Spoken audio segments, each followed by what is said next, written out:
কলকাতার বুকে এক টুকরো বাংলাদেশ, যার নাম মার্কুইস স্ট্রিট। কলকাতা পৌরসভার বিখ্যাত এক মার্কেটের নাম নিউ মার্কেট। এই মার্কেটের কাছেই মার্কুইস স্ট্রিট। শহরটির আশেপাশে তাকালে মনে হবে কলকাতার বুকে যেন এক টুকরো বাংলাদেশ। প্রতিটি সড়কের বিলবোর্ডে বড় বড় অক্ষরে লেখা বাংলায়। বিশ্বাস হবে না আপনি বাংলাদেশ ছেড়ে অন্য কোনো দেশে রয়েছেন। কলকাতা পশ্চিমবঙ্গের বৃহত্তম শহর ও রাজধানী। এটি হুগলি নদীর পূর্ব পারে অবস্থিত। ভারতের তৃতীয় জনবহুল মহানগরীয় অঞ্চল হিসেবেও পরিচিত।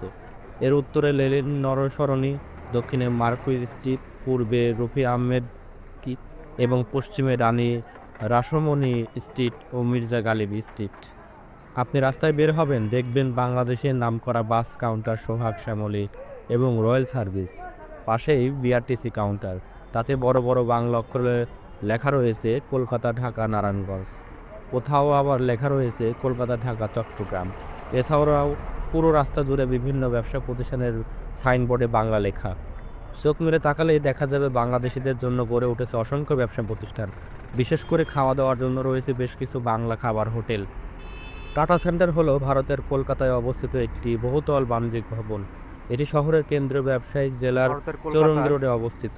এই ভবনের তলা সংখ্যা 42টি, তাই একে বলা হয় দ্য 42। এমপি বিড়লা তারামণ্ডল হল ভারতের পশ্চিমবঙ্গ রাজ্যের রাজধানী কলকাতা শহরের একটি মহাকাশ চর্চা কেন্দ্র ও প্ল্যানেটোরিয়াম জাদুঘর। এটি সাঁচির বৌদ্ধ স্তূপের আদলে নির্মিত একটি একতলা ভবন অবস্থিত। 1963 সালের 2 জুলাই ভারতের তৎকালীন প্রধানমন্ত্রী জওহরলাল নেহেরু এই প্ল্যানেটোরিয়ামটি উদ্বোধন করেছিলেন।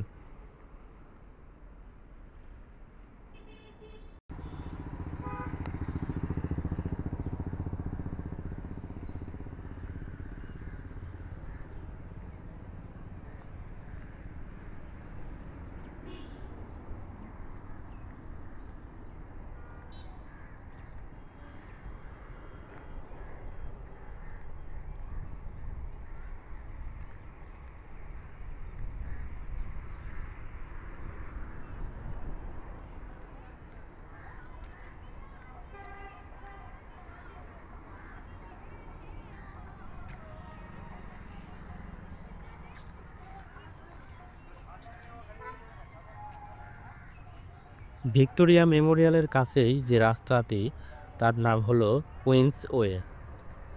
এই কুইন্স ওয়ের পাশেই দেখবেন যে অসংখ্য ঘোড়ার গাড়ি দাঁড়িয়ে আছে। ভিক্টোরিয়ার মুখ থেকে পার্ক স্ট্রিট ময়দান হয়ে এক চক্কর এই ঘোড়ার গাড়ি টাকা দিতে হয় 500 টাকা। এর এমনকি বুড়ি গাড়ির ঐতিহ্য আছে, কলকাতার ইতিহাসের সঙ্গে এরকম সম্পর্ক আছে।